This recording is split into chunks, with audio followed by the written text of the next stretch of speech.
नमस्कार। आपकी खबर में आपका स्वागत है। आज 9/11 है। 9/11 की बात जहां जैसे ही सामने आती है तो उस समय भयानक हादसा जो अमेरिका में हुआ था उसकी यादें ताजा हो जाती हैं और आज अगर हम देखें तो सारी जगहों पे खबरें वही चल रही। लेकिन ट्विटर पे ट्रेंडिंग एक और भी कर रहा है। 9/11 यानी कि 11 सितंबर को शिकागो में भारत के संत स्वामी विवेकानंद ने शिकागो में जो स्पीच दिया था उसकी भी बातें आज के युवा पीढ़ी को जाननी चाहिए। पुराने लोग जो है उन्होंने तो पढ़ा हुआ है, लेकिन जो युवा पीढ़ी उनको जानना चाहिए कि भारत के बारे में अगर विश्व में सबसे पहले किसी ने जाना तो वह शिकागो का सम्मेलन था। सनातन धर्म के बारे में स्वामी विवेकानंद ने बताया था। शिव कुमार जी हमारे साथ में जुड़े हुए हैं। शिव कुमार जी, आवाज मिल रही है क्या आपको? जी जी जी, बिल्कुल बिल्कुल। लेकिन वीडियो पॉज आ रहा है।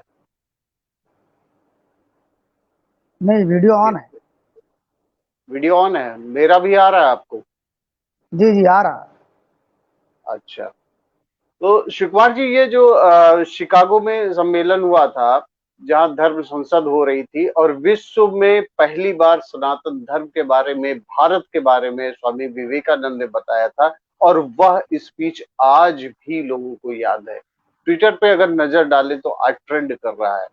ये बहुत ही अच्छी बात है कि इतने वर्षों बाद भी स्वामी विवेकानंद के बारे में लोग जान रहे हैं, समझ रहे हैं और युवा पीढ़ी को तो इस बारे में जानने की बहुत ज्यादा आवश्यकता है। और हमारे साथ में शिव कुमार द्विवेदी जी जुड़े हैं जो पूरे डिटेल में बताएंगे कि शिकागो में क्या हुआ था, क्या सम्मेलन में स्पीच क्या दिया गया था स्वामी विवेकानंद के द्वारा, जिसकी चर्चा आज तक होती है। शिव कुमार जी बताइए। जी, धन्यवाद राजू जी। आज आपने मुझे एक ऐसा अवसर दिया है कि एक महान व्यक्तित्व के बारे में मुझे चर्चा करने का अवसर मिला है। इसके लिए सर्वप्रथम आपका बहुत बहुत धन्यवाद। मैं यहाँ ये बात रखना चाहूंगा कि 1893 से पहले भारत की भूमिका, जब मुस्लिम आक्रांताओं ने 726 ईस्वी में पहली बार भारत में आक्रमण किया और उसके बाद की परिस्थिति में देखे तो भारत को सपेरों का देश कहा गया। भारत को एक असभ्य देश की संज्ञा दी गई।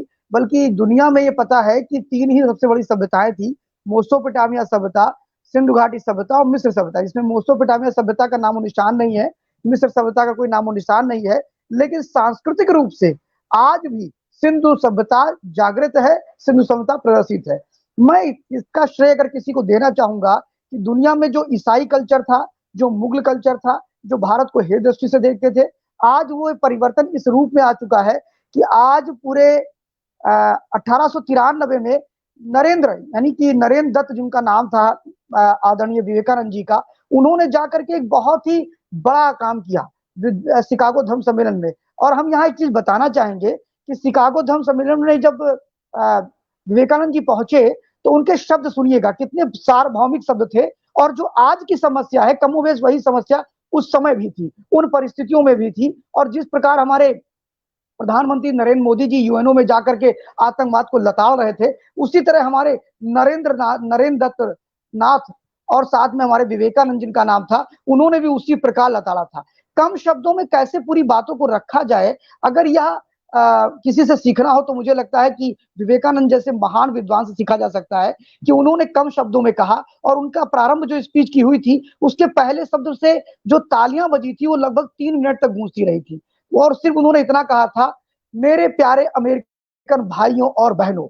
इस पर 3 मिनट तक तालियां बजती रही। और उसके बाद में जब विवेकानंद जी ने अपना भाषण प्रारंभ किया तो उन्होंने कहा, विवेकानंद जी ने, कि मैं भारत के लोगों को, मैं आपको धन्यवाद देता हूं। मैं उस प्राचीन सनातन परंपरा से आया हूं जो सदियों पुरानी है। मैं उस सभी धर्मों की जननी स्वरूप, मैं उस सनातन संस्कृति से आया हूं, उस धर्म से आया हूं। मैं आप सभी का आभार व्यक्त करता हूं। मैं ऐसे लोगों का भी आभार व्यक्त करता हूं जिन्होंने अभी इस सम्मेलन में आकर के यह स्वीकार किया कि सुदूर पूरब से सार्वभौमिक और अच्छे विचार पश्चिम की तरफ गए। मैं ऐसे लोगों का भी आभार व्यक्त करता हूं। और हमने यही नहीं किया, मतलब ये विवेकानंद जी के शब्द हैं जो मैं बोल रहा हूं, कि हमने यही नहीं किया। हमने सार्वभौमिकता और अच्छे विचारों को जहां लोगों तक पहुंचाने का काम किया, वहीं पर हमने दुनिया के धर्म को सत्य के रूप में स्वीकार करने का भी काम किया। मुझे गर्व है कि मैं ऐसे भारत से आता हूं जहां के लोगों ने दुनिया में सताए हुए लोगों को शरण दिया, और उसमें से हमारे इजरायली भाइयों की जो स्मृतियां हैं वो हमने सजो करके रखा, और उनके जो धार्मिक स्थल थे जिनको रोमन साम्राज्य ने तोड़ा था उनको हमने दक्षिण में शरण दिया है। मुझे गर्व है मैं ऐसे भारत से आता हूं जहां पर पारसियों को हमने सुरक्षा दिया, उनको पाल पोसा, और आज भी हम पाल पोस रहे हैं। मुझे गर्व है कि हम एक ऐसी संस्कृति से आए हैं जो बिना किसी भेदभाव के लोगों के साथ है। मैं भारत के हिंदू सनातन संस्कृति के सभी जातियों, सभी पंथों, सभी संप्रदाय की तरफ से शिकागो धर्म सम्मेलन का स्वागत करता हूं। एक बहुत सारगर्भित शब्दों में फिर उनका एक बहुत ही जो लास्ट में उन्होंने जो पॉइंट्स दिया है वहां पर राजीव जी मैं कहना चाहूंगा उसको आज से हम कोरिलेट कर सकते हैं। इसलिए कर सकते हैं, वो कहते हैं कि सांप्रदायिक कट्टरताएं, अब समझिए, आप मेरी बात समझने का प्रयास करिएगा कि विवेकानंद जी ने जिन चीजों पर गंभीरता प्रकट की और उन्हीं के खेमे में जाके उनको चैलेंज किया, समझिए, उन्होंने कहा कि सांप्रदायिक कट्टरपंथी एवं क्या नाम है भयानक वंशज हठधर्मिता जो है उसने पूरी पृथ्वी को अपने शिकंजे में कस लिया है और अनेक बार पृथ्वी पर रक्तपात किया है, अनेक सभ्यताओं को नष्ट करने का काम किया है। अगर इन राक्षस प्रवृत्तियों का जन्म पृथ्वी पर ना हुआ होता तो शायद मानव सभ्यता का विकास और भी उन्नत होता। यह शब्द उन्होंने प्रयोग किया। इसका शब्द किससे लेते हैं? ये आतंकवाद से लेते हैं, ये धार्मिक कट्टरता से है। यानी उसकी चर्चा उन्होंने शिकागो में किया। मैं एक चीज और कहना चाहूंगा, शिकागो धम्म सम्मेलन में उनके जाने की जो कथा है वो बड़ी अजीबोगरीब है। समझिए आप, वहां पर जाना, शिकागो में रुकना, और वहां पर चूंकि उस समय भी वीजा पासपोर्ट चलता था, ऐसा नहीं था कि नहीं था, तो उस समय वो एक अलग तरह से वहां पहुंचे थे। उन्होंने उसमें प्रतिभाग लेने के लिए वहां नौकरी तक की, मतलब नौकरी का मतलब सेवा कार्य करा। उसके बाद रहने के लिए भी वहां पर जिस महिला के यहाँ रहते थे वो बाद में उनकी शिष्या भी बनी, आपको बता दूं, और वो भारत में भी आई और काफी दिनों तक उन्होंने काम किया। तो मैं ये कहना चाहूंगा कि उन्होंने जब वहां पर शिकागो सम्मेलन किया तो दो तीन चीजें बड़ी ही उल्लेखनीय है। पहला विषय यह है कि जब उनसे कहा गया कि आइए चलिए आपको दिखाते हैं शिकागो धम्म सम्मेलन में पुस्तकें किस क्रम में रखी हुई है, तो जब वो क्रम में पुस्तकें देखने जाते हैं तो सबसे नीचे जो रहती है वो हमारी गीता रहती है, और उसके ऊपर कुरान, सबसे ऊपर कुरान को रखा जाता है, और बाइबिल होते हैं, मतलब हमारे ऊपर सभी होते हैं। तो लोगों ने कहा देखिए साहब, ये सनातन धर्म का जो धर्म ग्रंथ है एक गीता, वो तो सबसे नीचे रखा हुआ है। तो विवेकानंद जी ने बड़े ही धैर्य पूर्वक और बड़े ही प्रेम पूर्वक कहा कि इसका मतलब जानते हैं क्या है? तो वहां के आयोजकों का नहीं, हम नहीं समझे क्या है। फिर इसका मतलब है कि सभी धर्मों का आधार गीता है, ये हट जाएगी सब गिर जाएंगे, ये इसका कहने का मतलब है। फिर वहीं पर जब वो जवाब देते हैं, और कई महिलाएं जो रहती हैं तो कुछ लोग टिप्पणी करते हैं हमारे भगवान श्री कृष्ण पे, और विवेकानंद से कई महिलाएं मिलना चाहती हैं, बात करना चाहती हैं, विवेकानंद जी अवॉइड करते हैं और वो वहां के समुद्र तट की तरफ भागते हैं। तो कई महिलाएं दौड़ते हुए जाती हैं और वो कहती हैं अरे आपके तो भगवान श्री कृष्ण जो थे वो तो रसिया थे और वो तो रासलीला क्या करते थे और आप भागते हैं। तो उन्होंने कहा नहीं, हमारे श्री कृष्ण जी ऐसे नहीं थे, जैसे आप मेरे पीछे पीछे भागती चली आ रही हैं, लेकिन देखने वालों को लग रहा है कि विवेकानंद इनके पीछे भाग रहा है। तो वैसे ही उनको भी लगता था कि वो भी ऐसे हैं। हमारे जो महापुरुष थे वो चरित्रवान थे, हमारे जो महापुरुष थे वो बड़े विद्वान थे। और आपको शायद नहीं ध्यान होगा, आपको एक और कहानी कही जाती है शिकागो में, लोग इनको कहते थे कि साइक्लोन हिंदू, समझिए, विवेकानंद जी को साइक्लोन हिंदू कहते थे कि इनके आसपास भी कोई आ गया तो बिना हिंदू बने नहीं रह सकता है, समझिए, मतलब इतने प्रभावी विचार थे उनके, जो उनके संपर्क में आता था। और आपको एक चीज और बताऊंगा कि गर्व करने का विषय है कि विवेकानंद जी ने एक बार इच्छा जाहिर की थी परमहंस जी से, रामकृष्ण परमहंस जी से इच्छा जाहिर की थी कि मैं कंदराओं में जाकर के योग साधना करना चाहता हूँ। तो रामकृष्ण परमहंस ने कहा था तुझे राष्ट्र का कार्य करना है, तुझे समाज का काम करना है, तुझे छुआछूत भेदभाव को समाप्त करना है। तो मैं आपको बता दूं कि जिस समय विवेकानंद जी थे उस समय भी ईसाई मिशनरीज को षड्यंत्र रचती थी, भारत में हिंदुओं को ईसाई बनाने का काम करती थी। उस पर विवेकानंद जी ने कुष्ठ आश्रम खोलने का काम किया, विवेकानंद जी ने दलितों के बीच में काम करने का काम किया, विवेकानंद जी ने छुआछूत मिटाने का काम किया। और आज जो कोविड काल में हम कह रहे हैं ना बार बार हाथ धुलिए और सारी चीज करिए, ऐसे ही जब प्लेग आया था तो विवेकानंद जी ने समितियां बनाई थी घर घर में, और वहां लिखा था कि आप घर की सफाई करिए सारी। तो हमारे जो महापुरुष विवेकानंद जो हुए, इन पर हमें और भी गर्व करने की आवश्यकता है, खासतौर पर युवाओं को। वो एक चीज कहा करते थे कि तुम्हारे जीवन में अगर प्रतिदिन कोई संकट नहीं आता है तो ये समझ लेना तुम गलत मार्ग पे हो। ये विवेकानंद जी के वचन थे। वो बोलते थे, अपने युवाओं से आह्वान करते थे कि अगर तुम्हारे जीवन में प्रतिदिन कोई संकट नहीं आ रहा है तो समझ जाओ कि तुम गलत मार्ग पे हो, और अगर संकट आ रहा है तो तुम सही मार्ग पे जा रहे हो। विवेकानंद जी कहा करते थे कि मैं अपने देश के युवाओं से यह आह्वान करता हूं कि आप 4 घंटे पूजा करने की बजाय शक्तिशाली बनो, शक्तिमान बनो और फुटबॉल खेलो, हॉकी खेलो, अपने को मजबूत बनाओ, तभी तुम धर्म की रक्षा कर पाओगे। दिन भर घंटी हिला करके धर्म की रक्षा नहीं कर पाओगे। ये विवेकानंद जी के विचार थे। विवेकानंद जी उन सारे लोगों का बड़ा ही कर्मकांड का बड़ा हमारे यहाँ जो कुछ चीजें ऐसी होती हैं जो उपयोगी नहीं होती हैं, समझिए आप, कुछ चीजें हैं तो उसका बड़े विरोधी थे। जैसे आडंबरों के बड़े विरोधी थे वो विवेकानंद जी, तो वो पूजा पाठ में आडंबर के बड़े विरोधी थे और उसका विरोध करते थे। लेकिन सबसे बड़ी चीज ये थी कि इतने सारे विचारों को देने के बाद भी आज विवेकानंद पे अनेकों थीसिस लिखी जा चुकी हैं, विवेकानंद जी पे अनेकों विचार दिए जा चुके हैं। और ये सिर्फ भारत में नहीं हो रहा है, भारत में तो कम हो रहा है। आप अमेरिका चले जाइए, आप स्कॉटलैंड चले जाइए, आप मॉरिशस चले जाइए, विवेकानंद जी पे बहुत रिसर्च हो रही है। और यहाँ तक कि आपको बताऊं, हमें तो बड़ा गर्व है और मेरे ख्याल से जो मेरे युवा भाई बहन मुझे सुन रहे होंगे उन्हें भी बड़ा गर्व महसूस होगा कि 1984 को अक्सर होता क्या था कि यूएनओ कोई प्रकल्प लेता है, कोई एक हर साल को कोई एक किसी किसी के रूप में मनाता है। कभी वो अंतरराष्ट्रीय महिला दिवस के रूप में मनाता, महिलाओं को लेकर के वर्ष मनाता है, कभी शौचालय को लेकर के वर्ष मनाता है। ऐसे 1984 में युवाओं को लेकर के पूरा वर्ष चला था उनका, संयुक्त राष्ट्र संघ का, कि हम युवाओं पे कार्यक्रम करेंगे, पूरे दुनिया में युवाओं पे ही कार्यक्रम चलते रहेंगे। तो हुआ क्या कि इसमें ये हुआ कि भाई युवाओं का आइडियल कौन होगा, किसको हम आइडियल बनाएं। तो कई नाम विचार में आए लेकिन किसी पर किसी की सहमति नहीं बन पाई। और आपको ये आश्चर्य होगा कि विवेकानंद जी के नाम पे 163 देशों की पूरी सहमति बनी और 84 में अंतरराष्ट्रीय युवा महोत्सव जो मनाया गया, अंतरराष्ट्रीय युवा वर्ष जो मनाया गया, उसमें विवेकानंद जी आइकॉन थे हमारे। और दुनिया में उनकी फोटोएं गई, दुनिया में उनके सेमिनार्स हुए, दुनिया में उनके विचारों को संग्रहित किया गया। यानी जिस आतंकवाद की चर्चा हम आज करते हैं, जिस पर विचार रखने की बात नरेंद्र मोदी जैसे नेता जाकर के आज यूएनओ में रखते हैं, वो आज के कई 100 वर्षों से अधिक समय पूर्व, यानी अगर हम देखें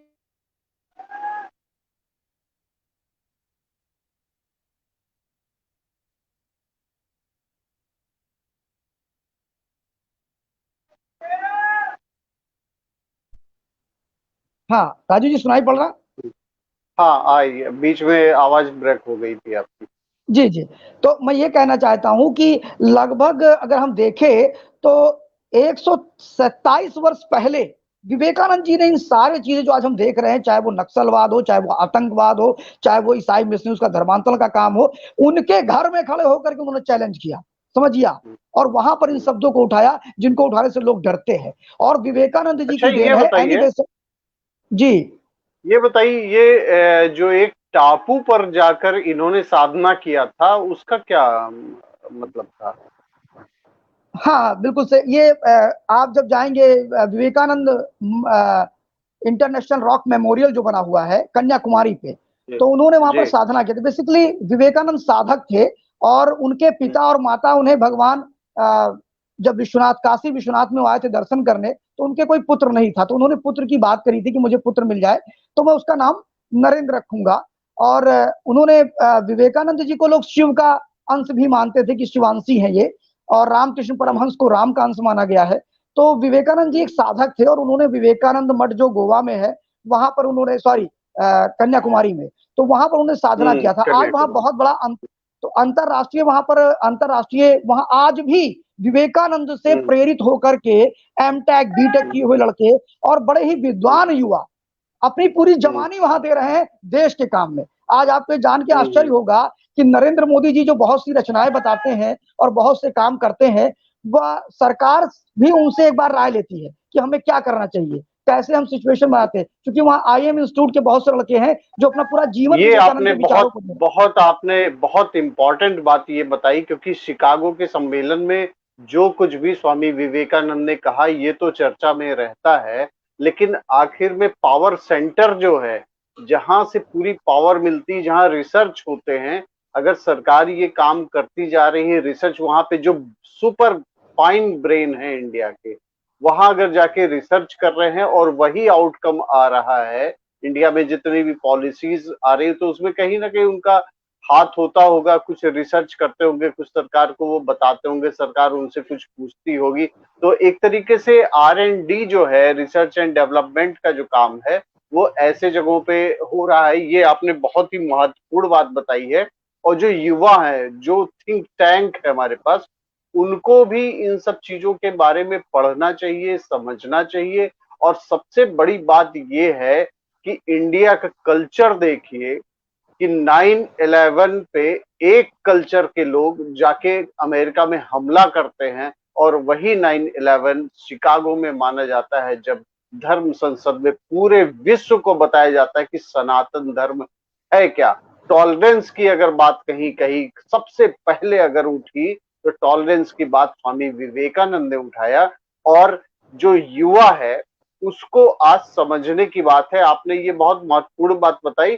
और जो युवा है उनके लिए क्या आप बताना चाहेंगे कि स्वामी विवेकानंद ने क्या और भी चीजें, जैसे आपने बहुत महत्वपूर्ण बात बताई कि प्लेग जब फैला था, तो ये जो आज सैनिटाइजेशन और स्वच्छता ये सारे कार्यक्रम हो रहे हैं, ऐसे ही पहले भी प्रयोग हुआ और प्लेग पर पूरी तरीके से नियंत्रण पाया गया। तो हमारे जो साधु संत थे वो केवल साधना ही नहीं करते थे, समाज के बीच में रहते थे, समाज की जो कुरीतियां हैं या समाज में जो आवश्यकताएं होती हैं लोगों की, वो भी पूरा करने का, मार्गदर्शन करने का काम करते थे। और युवा पीढ़ी जो है, जो रिसर्च करती है, जो ज्यादा पढ़ती है, उसके लिए कैसे प्रासंगिक ये सारी चीजें हो सकती है, इसके बारे में जरा सा आप बताएंगे, उसके बाद में हम कंक्लूड कर देंगे। जी मैं सिर्फ बताइए। इतना कहना चाहूंगा राजू जी कि विवेकानंद जी एक ऐसा विषय है जिसको थोड़े शब्दों में तो हम बंद नहीं कर सकते हैं, जिसके चंद शब्द पूरे रिसर्च का विषय हो जाते हैं, जिनका पहला वो भाषण आज भी रिसर्च किया जा रहा है, उनके एक एक शब्दों पर रिसर्च किया जा रहा है। मैं इतना जानता हूं कि अगर आज का युवा विवेकानंद को अपना आदर्श मानता है, मैं एक अंग्रेज विद्वान की बात करना चाहूंगा। उसका ये कहना था कि विवेकानंद इतने विद्वान थे कि अगर वो विवाह कर लेते, उनकी जो संतान पैदा होती, तो फिर क्या पूछना था। बहुत से ऐसे ब्रिटिश थे जो विवेकानंद के पीछे पड़े थे कि इनको किसी ब्रिटिश से विवाह करा दिया जाए और उसकी जो संतान पैदा हो उस ब्रेन का हम लाभ ले लें। यानी एक 600 पेज की बुक्स अगर विवेकानंद पढ़ते थे तो मात्र 2-3 घंटे में खत्म कर लेते थे, और उसके बाद भी वो अतिशोक्ति नहीं थी, ये समझिए आप। और वो पढ़ लेते थे और उनसे किसी भी प्रश्न की चीज आप पूछ लीजिए वो बता देते थे। यानी कंप्यूटर से भी तेज उनका दिमाग चलता था। एक सामान्य मनुष्य का जो मस्तिष्क काम करता है वो 5% काम करता है, 6%, 10% तक जाता है। विवेकानंद का वो मस्तिष्क पूरी तरह से एक्टिव था, यानी 100% ये तो काम ये करता था। बाई बर्थ था ये, कि उन्होंने साधना से इसको डेवलप किया था नहीं, ये अपने तो ब्रेन गॉड को। गिफ्टेड है साहब, ये तो गॉड गिफ्टेड है साहब। उस तरह का ब्रेन किसी को नहीं मिला अभी तक जैसा विवेकानंद जी के पास था। इसीलिए तो मैंने बताया कि वो अंग्रेज विद्वान ने कहा कि इनकी शादी करा ली जाए तो हमारी जो पीढ़ियां होंगी वो अच्छी होंगी और सब विद्वान होंगे उसमें। ये भी एक क्लास था वहां पर, और भी औरतें उनकी तरफ आकर्षित होती थी एक योजनाबद्ध तरीके से। दूसरा मैं कहना चाहूंगा कि विवेकानंद जी जो थे उनके विषय में उनके अगर किसी युवा, आज के युवा को मैं कहना चाहूंगा जिसने विवेकानंद को अपना आदर्श माना, तो वो समाज के साथ समागम समागम करके चलेगा। विवेकानंद पुराणपंथी थे और नौ नौ विचारों को सम्मान देते थे, नवाचार को सम्मान देते थे। और मैं आपको कहना चाहूंगा कि अगर आप लखनऊ के निराला नगर जब जाएंगे तो वहां पर श्री रामकृष्ण परमहंस का मठ बना हुआ है, रामकृष्ण मठ है मठ। जी। उसके सामने एक विवेकानंद की लाइब्रेरी है। मैं सिर्फ युवाओं से इतना कहना चाहता हूं कि छोटे छोटे पॉकेट्स 5-5 रुपए के उनके आते हैं। इसके अलावा मैं इस देश के पढ़ने वाले युवा और युवतियों से कहना चाहूंगा कि आप कुछ मत करिए, आप उनकी पुस्तकों को जैसे रामचरितमानस घर में लाते हैं, जैसे गीता घर में लाते हैं, ऐसे ही एक बार ले आइए। और जब भी कभी आप मुश्किलों में हो, ये मेरा अनुभव है, मतलब मैं दुनिया की नहीं जानता, ये मेरा अनुभव है कि जब जब मैं राजू जी बहुत परेशान हुआ और मैंने विवेकानंद जी का प्रेम योग पढ़ा, विवेकानंद जी का मुक्त योग पढ़ा, विवेकानंद जी की पत्रावली पढ़ी। पत्रावली में उनके 1080 पत्र हैं और कुछ नहीं है। जब आप पत्र खोलेंगे, उस पुस्तक बड़ी मोटी पुस्तक है, तो 1080 पत्र है। उन पत्र में आपको अपने जीवन का समाधान मिल जाएगा, समझिए आप, इतनी बड़ी चीज है। और जब भी मैं परेशान होता हूं तो मैं पत्रावली जरूर पढ़ता हूं और मुझे लगता है नहीं, जीवन तो बड़ा सरल है, कुछ दिक्कत ही नहीं है। तो ऐसे मुझे लगने लगा है कि इस देश के युवाओं को विवेकानंद को अपना आदर्श बनाना चाहिए, क्योंकि उन्होंने जो कहा, उठो जागो और जब तक अपने अंतिम लक्ष्य तक ना पहुंच जाओ तब तक चुप मत बैठो। आजकल जो मेंटर लोग आते हैं और मोटिवेशनल स्पीच देते हैं, वो सब विवेकानंद के शब्दों को चुराते हैं, वो सब हमारे गीता को चुराते हैं, वो सब हमारे क्या नाम है रामचरितमानस के भावार्थ को चुराते हैं, वो सब हमारे कल्याण ये पत्रिका के भावार्थ को चुराते चुराते हैं। हैं या चुराते हैं वो। इंस्पायर्ड होते हैं? नहीं नहीं, इंस्पायर नहीं होते हैं, वो उसको कन्वर्ट करके बताएंगे कि गोल्ड स्मिथ ने बोला, हार्ड वर्क ने बोला। अरे बेवकूफो, हजारों वर्ष पूर्व हमारी संस्कृति ने सब कुछ दे दिया था और विवेकानंद जी ने उसको एक अलग कलेवर में, बिना किसी। और एक चीज और कहना चाहूंगा, विवेकानंद अनडिस्प्यूटेड लीडर है। कोई मुस्लिम भी उनका विरोध नहीं करता है, कोई ईसाई भी उनका विरोध नहीं करता है, कोई सिख भी उनका विरोध नहीं करता है, और उन्होंने ऐसा कोई धर्म नहीं है जिस पर टिप्पणी ना की हो। बेबाक टिप्पणी करते थे और उनके सत्य को भी स्वीकारते थे। इसलिए विवेकानंद हमारे आदर्श हैं हर चीजों को बड़े। और एक छोटा सा संस्मरण है जिसपे आपको हंसी भी आएगी विवेकानंद जी के विषय में। विवेकानंद जी ये कहा करते थे, एक बार वो जा रहे थे तो एक ईसाई मिशन वही जो कन्याकुमारी की तरफ वो स्टीमर से जा रहे थे, तो उन्होंने कहा भाई ये बताइए कि तुम्हारे भगवान है? उस पादरी ने पूछा तो उन्होंने कहा हाँ है। तो उन्होंने कहा सिद्ध करो कैसे है। तो विवेकानंद जी ने अपने तर्क दिए, तो उसने ना ना ना ये नहीं, हमारे यीशु है, मैं इतना मानता हूँ। तो ऐसे तर्क होता रहा जब उसने कहा नहीं हम ये भी नहीं मानेंगे, हम ये भी नहीं मानेंगे। तो विवेकानंद जी ने कहा उठाया, कहा तुम्हें अब ये फेंकने जा रहा हूँ, तुम्हारे ईसा मसीह है तो बुलाओ जल्दी से पानी में, फेंकने आ रहा हूँ। उसने कहा नहीं मेरे ईसा मसीह नहीं, तुम ही मेरे भगवान हो, छोड़ दो मुझे। तो मतलब वो ये भी कहते थे कि इनको इनकी भाषा में बात करनी चाहिए, हमेशा विनम्रता नहीं होनी चाहिए, हमेशा क्या नाम है आदर्श नहीं होने चाहिए। वो विवेकानंद जी कहा करते थे कि तुम्हें चंद्रगुप्त मौर्य बनना पड़ेगा, तुम्हें चाणक्य बनना पड़ेगा। चंद्रगुप्त मौर्य ने जिस भी राजा को पराजित किया उसकी लड़की से शादी कर लिया, छोड़ा नहीं उसे, समझिए आप। और हमारे यहाँ तो उल्टा था ना, जो अफजल खां को मारते थे तो माता बताइए क्या करना है, तो उनको भी छोड़ दिया गया माता को, माता ने 10 पैदा किए, वो फिर हमें काटने चले आए। तो ये स्थिति नहीं थी। मेरा ये कहना है कि विवेकानंद इस देश के टॉप के आइडियल हैं, और विवेकानंद के नाम पर जो सोच संस्थान है चल रहा है उसके कई ब्रांचेस और भी काम कर रहे हैं। विवेकानंद जी के विषय में सबसे बड़ी चीज है कि बिना सरकार के सहयोग के विवेकानंद जी के नाम पे अनेकों मठ, अनेकों चीजें, अनेकों संग्रहालय, अनेकों शोध केंद्र चल रहे हैं। इससे बड़ी उपलब्धि और क्या हो सकती है कि जहां सरकार की आवश्यकता के बिना ही लोग उनके साथ चल रहे हैं। और विवेकानंद मतलब मैं ये कहना चाहूंगा कि विवेकानंद हमारी दिनचर्या में होने चाहिए, विवेकानंद हमारे विचारों में होने चाहिए। एक युवा के लिए मुझे लगता है कि विवेकानंद से बड़ा आइडियल ना तो इस देश में है ना होगा, और हो सकता है हो जाए, इसकी तो मैं गारंटी नहीं ले सकता, लेकिन विवेकानंद जैसा कोई नहीं अभी तक जो मेरे विचार में। चलते चलते लास्ट में जो युवा है, जो यूथ है, जो रिसर्च कर रहे हैं और एमबीए कर रहे हैं और पीएचडी कर रहे हैं, कुछ भी, या डेली स्ट्रगल कर रहे हैं, ठीक है, अपने को स्टैब्लिश करने के लिए स्ट्रगल कर रहे हैं क्योंकि बहुत ही टफ टाइम है, कुछ ऐसी पुस्तकें आप उनके लिए बताएं जिसको वो पढ़ें, आत्मसात करें और अपनी लाइफ को इजी बनाए, जैसा कि आपने खुद भी पढ़ा है, उसको जिया है। और मेरे ख्याल से यही है जो आप इतनी प्रखरता से, इतनी बेबाकी से अपनी बातों को रखते हैं, उसके पीछे रिसर्च वर्क होता है, और इसीलिए हम बार बार आपको इंट्रोड्यूस करते हैं कि हमारे एनालिस्ट हैं। तो ये आप कुछ टिप्स भी दें चलते चलते, जो है कंक्लूड करते समय टिप्स भी दें। मैं 2-3 चीज कहना चाहूंगा कि अगर जीवन में हमें आगे बढ़ना है तो हमें अच्छे और सकारात्मक विचारों का संग्रह करना पड़ेगा, और नकारात्मक विचारों से दूरियां बनानी पड़ेंगी।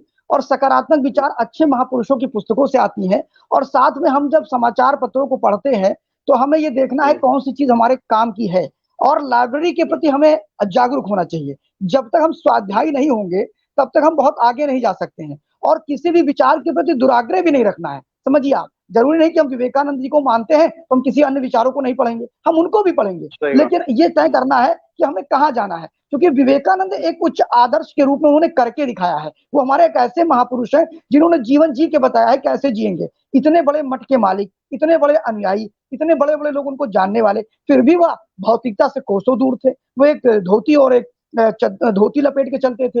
वो बड़े ही सहज जीवन जीते थे। वो कुटिया में अपना जीवन बिताते थे और अपने अनुयायियों को अच्छी शिक्षा देते थे। तो कहने का मतलब यह है कि विवेकानंद जी युवाओं के प्रेरणा स्रोत इसलिए है कि युवाओं के मन की बात उन्होंने लिखी है, और उनकी कई पुस्तकें हैं और अब तो हजारों में आती हैं। एक समय था कि उनकी पुस्तकें कुछ लिमिटेड थी, अब तो हजारों में है, और उनकी हर पुस्तक प्रेरणा देती है। उनकी एक पुस्तक है जिसमें वो कहते हैं कि भारत के युवाओं को सोचना होगा कि भारत का चरित्र कैसा हो। ये सरकारों को नहीं सोचना है, ये लोगों को नहीं सोचना है, ये भारत उनका है, ये भारत हमारा है। तो हमारे भारत की तस्वीर हम तय करेंगे, और ये कैसे करना है। तो कहते थे कैनवस को आप मान लीजिए कैनवस है, तो उस कैनवस में कैसा रंग भरना है। अगर अच्छे विचार होंगे तो अच्छे रंग भरे जाएंगे, खराब विचार होंगे तो खराब रंग भरे जाएंगे। तो उनका कहना है किसी भी देश को बनाने से पहले या किसी चित्र को बनाने से पहले आपको मन में कल्पना करनी होगी। तो मन में सकारात्मक कल्पनाओं का भाव आना चाहिए कि हम देश को विश्व गुरु बनाएंगे, हम देश को आगे ले जाएंगे, जात पात पंथ और संप्रदाय से अलग करेंगे, और इस देश को महान बनाने के प्रति हम लोग काम करेंगे।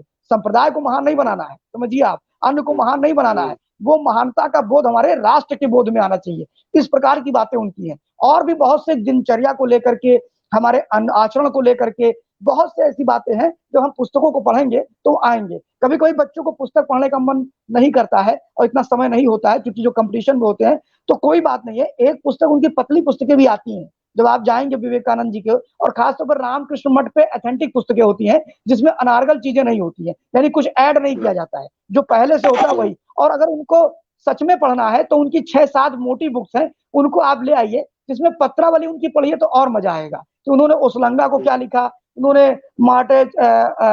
मार्केट लिटरेचर को क्या लिखा, उन्होंने क्या नाम है एनी बेसेंट को क्या लिखा, ऐसे सबको उन्होंने कुछ ना कुछ पत्र लिखे हैं, और उस समय के महापुरुषों को भी पत्र लिखे हैं। और वो जब पत्र भेजते थे तो उस पत्र की लागत कितनी आती थी ये भी उसमें उन्होंने लिखा है। उस समय 50 पैसा बहुत बड़ी चीज था राजीव जी, समझिए आप, और उसकी भी चर्चा उन्होंने करा है। और पैसा बचाने के लिए वो बैरंग भेज दिया करते थे लेटर, यूएसए से, यूएसए से वो बैरंग लेटर भेजते थे, और जब मिलता था उनके मित्र ओसलंगा को तो कहते थे भाई रोजी रोटी तो चलने दो, तुम्हारा पत्र पढ़ने के चक्कर में तो बैरंग भेजते हो, ये पैसे देने पड़ते हैं। तो कितना त्याग इन महापुरुषों ने किया, अपने लिए नहीं किया, हमारे लिए किया, हमारा भविष्य अच्छा हो, हमारे पास विचार अच्छे हो, हम खड़े हो, तो ये बड़ा काम था। तो इसके लिए मैं बार बार उन्हें धन्यवाद दूंगा, और खास तौर पर आपको धन्यवाद दूंगा कि आज जब दुनिया 9/11 की बात कर रही है, जिस आतंकवाद की बात कर रही है, उसको हमारे महापुरुष विवेकानंद जी ने 11 सितंबर 1893 में बोल दिया था, और कड़े शब्दों में बोला राजू जी। ये छोटे शब्द नहीं है कि पृथ्वी को इन क्या नाम है कट्टरपंथी ताकतों ने शिकंजे में ले लिया, कई बार रक्तपात किया, ये उनके भाषण में था, प्रथम भाषण में, समझिए आप। और उसके बाद वो कहते हैं अगर ये राक्षस जैसे शब्दों का प्रयोग किया कि अगर ये राक्षस ना होते तो मानव सभ्यता उच्च स्तर की होती। मानव सभ्यता की बात करी, हिंदू सभ्यता की बात नहीं करी, क्रिश्चियन सभ्यता की बात नहीं करी, बौद्ध सभ्यता की बात, वो भी अपने देश में नहीं अमेरिका में जाके बोला। हाँ, अमेरिका में जाके बात की है। और सबसे बड़ी चीज ये है कि आज भी अमेरिका में, और विवेकानंद जी के जो विचार हैं वो अमेरिका में बहुत तेजी से सर्वग्राही हुए हैं। आज विवेकानंद जी के नाम पे स्टैचू अमेरिका में भी है अगर आप जाएंगे तो, और बहुत बड़े शोध संस्थान चल रहे हैं। और जो आज आप देख रहे हैं नई नौ पीढ़ी में जो चीजें दिखाई पड़ रही हैं वो उन्हीं की देन है। चलिए, आपने बहुत सारी डिटेल्स में जानकारी दी, और जैसा कि लोग शिकागो का जो स्पीच है वो तो हर जगह अवेलेबल है, लोग सुनते भी हैं, उसको समझते भी हैं, लेकिन और भी चीजें जो बताई आपने, बड़ी इंटरेस्टिंग बातें आपने बताई। और यूथ के लिए तो बहुत बड़ी बात है कि रिसर्च अगर उनको करना है, कुछ समझना है, उनकी अगर बुक्स को पढ़े तो एक मैनेजमेंट तो अपने आप में ही है वो सारी चीजें। दूसरा, आपने जो एक बहुत इंपॉर्टेंट चीज बताई कि हमें केवल पढ़ते ही नहीं रहना है, जिस भाषा को जो समझता है इतना मजबूत भी होना है कि उस भाषा में, उस लहजे में हम जवाब भी दे सके। और यही शायद आज हो रहा है। अगर चाइना और पाकिस्तान को अगर हम जवाब दे रहे हैं, जो अपने को बहुत बड़ी शक्ति मानते थे, चाइना जैसे लोग जिसके सामने लोग नहीं खड़े होते, तो उसको मुंह तोड़ जवाब अगर दे रहे हैं, तो मुझे लग रहा है कि यही सारी चीजें हैं। आप कुछ कहना चाहते हैं, लग रहा है।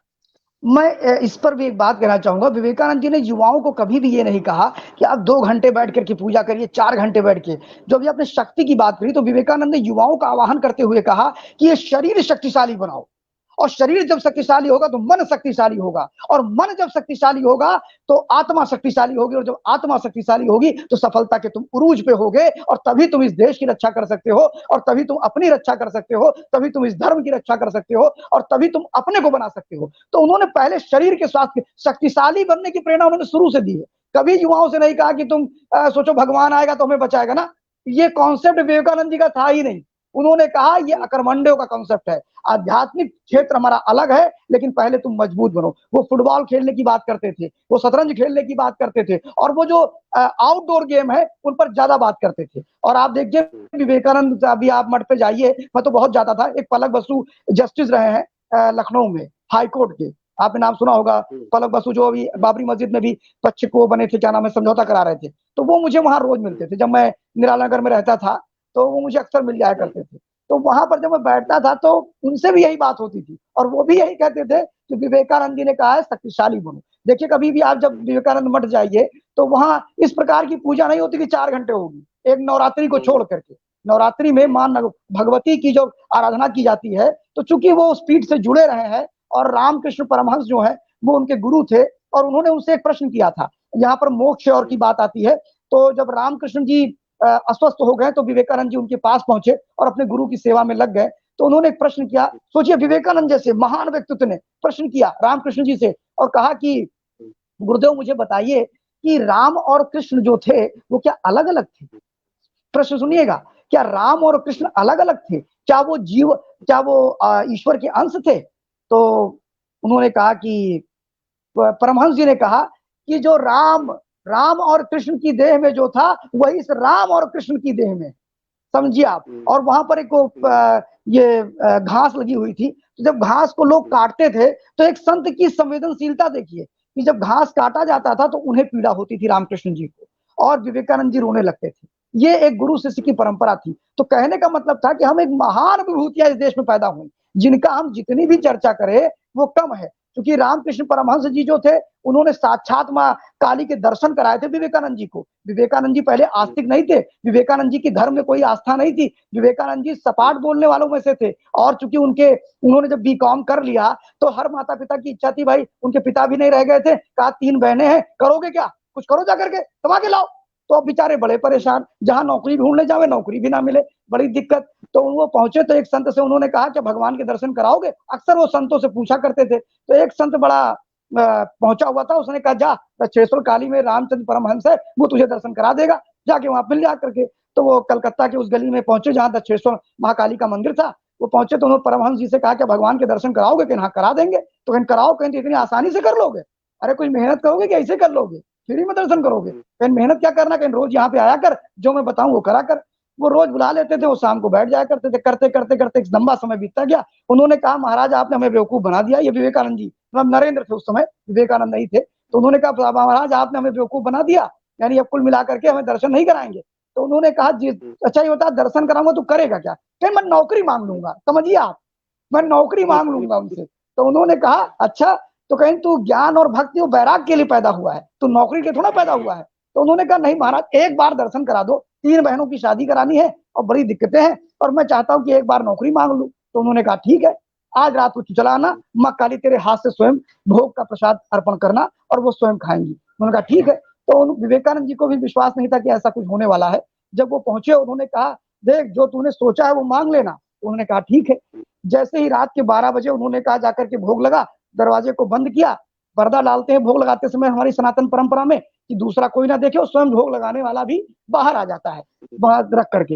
लेकिन विवेकानंद जी ने काम नहीं किया। उन्होंने कहा मेरे हाथ से ही मां भोग लगावे तब मैं मानूंगा। उन्होंने अपना हाथ अर्पण किया और मां दक्षेश्वर काली तत्काल प्रकट हुई और उसके बाद में उन्होंने उनका भोग लिया और विवेकानंद जी रोने लगे, अश्रुपूरित हो गए। और माँ ने कहा बोल तुझे क्या मांगना है? और आप आश्चर्य हो जाएंगे राजू जी, जब उन्होंने कहा माँ मुझे भक्ति दे, माँ मुझे वैराग्य दे, माँ मुझे ज्ञान दे। नौकरी नहीं मांगी पाने के बाद। और देखिए महान ज्ञानी हुए, महान भक्त हुए और महान वैरागी हुए। ये विवेकानंद जी का आचरण था। तो वो तो हम सीखने वाला है। और ये परमात्मा और नियत नहीं तय किया था कि उन्हें नौकरी नहीं करनी है बीकॉम के बाद। और आज भी देखिए जो उन्होंने त्याग किया वो क्या हम कर सकते हैं क्या? तो मैं इतना ही कहना चाहूंगा। आपने बहुत नहीं, समय दिया बहुत मुझे। बहुत अच्छा, बहुत अच्छा। और मुझे आपको देख के ये लगता है कि ये जो शक्ति है, जो बेबाकी है और जिस ऊर्जा के साथ आप बोलते हो, उसके पीछे सबसे बड़ा आध्यात्म कारण होता है। विल पावर को स्ट्रांग करता है और उससे मन सही होता है तो वो जो बातें निकल कर आती हैं वो पूरे फ्लो में आती हैं। और सारे यूथ्स को ये देखना चाहिए कि अपने बॉडी और माइंड दोनों को फिट रखें। स्वामी विवेकानंद का भी यही कहना था, बिल्कुल बिल्कुल। भारत का परचम फिर उसी तरीके से लहराएगा। और 9/11 की जब बात आएगी तो उस आतंक की बात नहीं आएगी, बात आएगी फिर टॉलरेंस की बात आएगी, शांति की आएगी और मजबूती की बात आएगी। आपका बहुत बहुत धन्यवाद। और धन्यवाद फिर राजू जी। से यूथ से यही कहना चाहेंगे कि वो जो आपने बताए हैं, जो टिप्स बताए हैं, उसको फॉलो करें। मैं खुद भी उसको फॉलो करूंगा। बहुत बहुत धन्यवाद आपका। धन्यवाद राजू जी, धन्यवाद।